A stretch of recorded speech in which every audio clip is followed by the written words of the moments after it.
안녕하십니까, 김대한입니다. 어제 있었던 UFC 314에서 볼카노프스키가 승리를 거두면서 챔피언에 다시 한번 등극을 했는데요.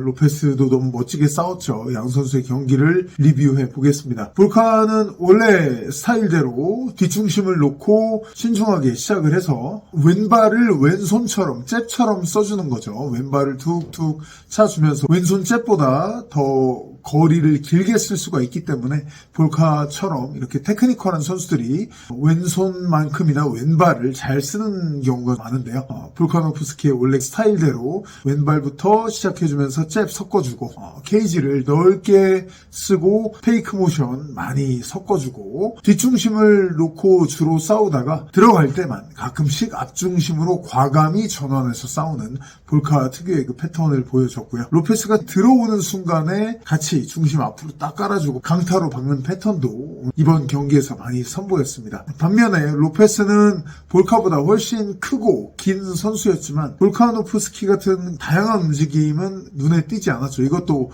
로페스의 원래 스타일인데요. 볼카가 치고 들어왔을 때 같이 때리는 거는 강한데 본인이 만들어서 셋업을 해서 치는 게 좀 약한 로페스의 특징이 드러났고요. 아까 볼카는 뒷중심 놓고 시작해서 강타 박을 때만 앞중심으로 이동했다가 다시 움직여주고 이런 부분들을 말씀을 드렸는데 로페스는 중심 이동을 많이 하지 않고 거의 앞중심으로 박아놓고 기다리는 스타일로 일관을 했어요. 근데 앞중심으로 놨다고 해도 거기서 볼카노프스키가 잡은 그 거리를 뚫고 쭉 들어가는 게 토프리아처럼 되지 않는 거죠. 그 스피드라든지 거리를 쭉 좁히는 능력, 토프리아 말고는 이게 될 수가 없다는 것을 어제 로페스전을 보면서도 저희가 배울 수가 있었죠. 훨씬 더 크고 긴데도 거리가 쫙 좁혀지진 않는 거예요. 그런 거 보면 참 신기합니다. 칭찬할 만한 거는 로페스가 레슬링 방어가 굉장히 많이 늘었어요. 레슬링 방어가 늘다 보니까 볼카가 몸 붙이는 걸 막고 자기의 특기죠. 태클 막은 다음에 한 팔로 잡아놓고 때리는 거. 이거를 거칠게 해주니까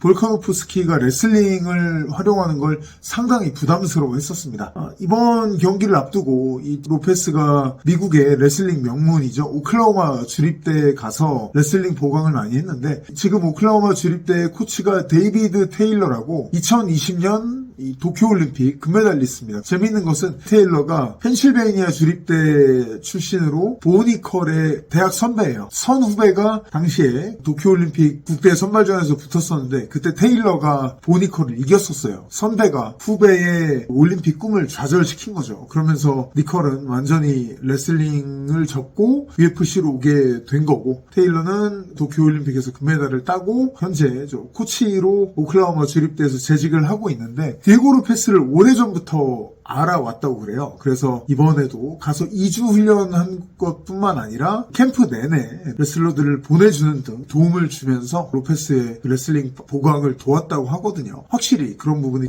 의미가 있었다는 것을 볼 수가 있었고요.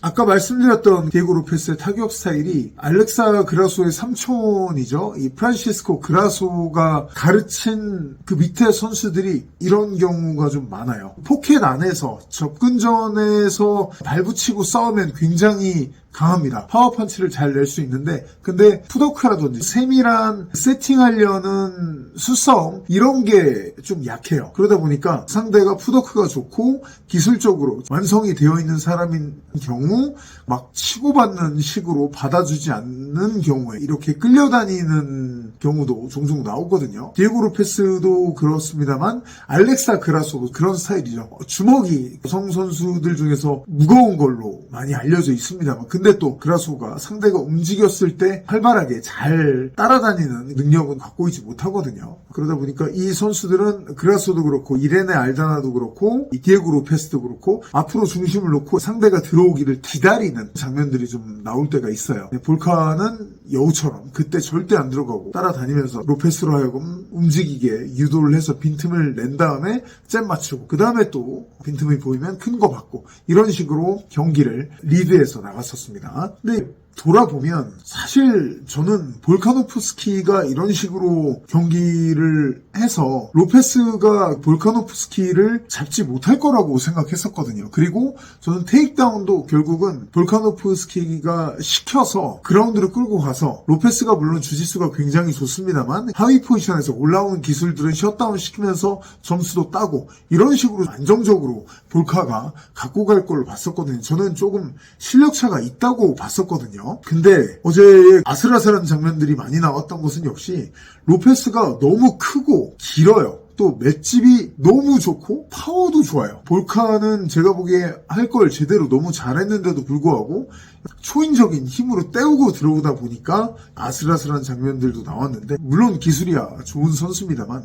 기술적인 면보다는 인자강력으로 때우면서 볼카를 괴롭힌 게 아닌가라고 생각을 해보고요. 많은 분들께서 걱정을 하셨던 볼카의 맷집 저는 나쁘지 않다고 생각합니다. 원래 볼카는 디에고 로페스처럼 맞으면서 때우는 스타일이 절대 아니죠. 움직임도 많고 눈도 좋고 그래서 잘 안 맞는 스타일이에요. 어제 정도면 토프리아전 마카체프한테 KO 됐던 거 이런 경기를 빼고 보면은 어제 정도면 볼카의 커리어를 통틀어 봤을 때 상당히 많이 맞은 편이에요. 그만큼 기술이 좋은 선수인데 그게 어제 꽤 뚫렸음에도 불구하고 버텨냈다는 거. 맷집이 닿기만 하면 스위치 꺼지고 뭐 속이 맛이 갔다 이런 건 아니라는 것을 5라운드 25분을 싸우면서 증명하지 않았나 생각을 하고요. 오히려 볼카 쪽에서 보강을 해야 되겠다고 생각을 하면서 노력하지 않을까라고 생각되는 부분은 레슬링이에요. 맥살로웨이와의 3차전을 돌이켜보시면 거의 완벽에 가까운 타격으로 할로웨이를 압도했었는데 할로웨이가 이렇게 속수무책으로 당할 수밖에 없었던 숨겨진 이유 중 하나가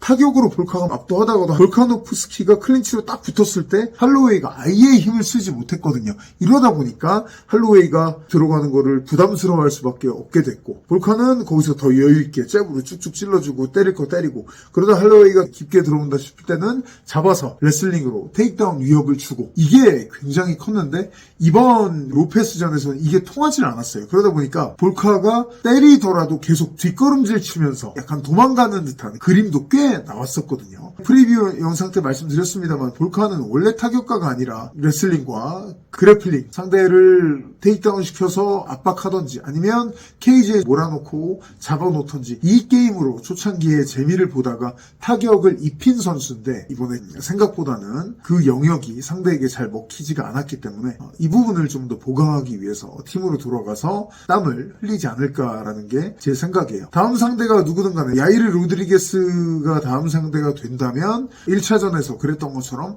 그 부분을 확실히 활용을 해서 그라운드에서 이겨야 될 테고 만약에 상대가 예블로에프가 된다면 그런 레슬링 싸움을 정면으로 걸어올 거기 때문에 당연히 필요할 거고 어쨌든 너무나 멋진 경기를 보여준 양 선수였고요. 저도 해설을 하면서 성승원 캐스터님하고 어제 끝나고 좀 즐거운 중계였다고 서로 기분 좋게 말씀을 나누기도 했습니다. 오늘 영상은 여기까지 하도록 하겠습니다. 고맙습니다.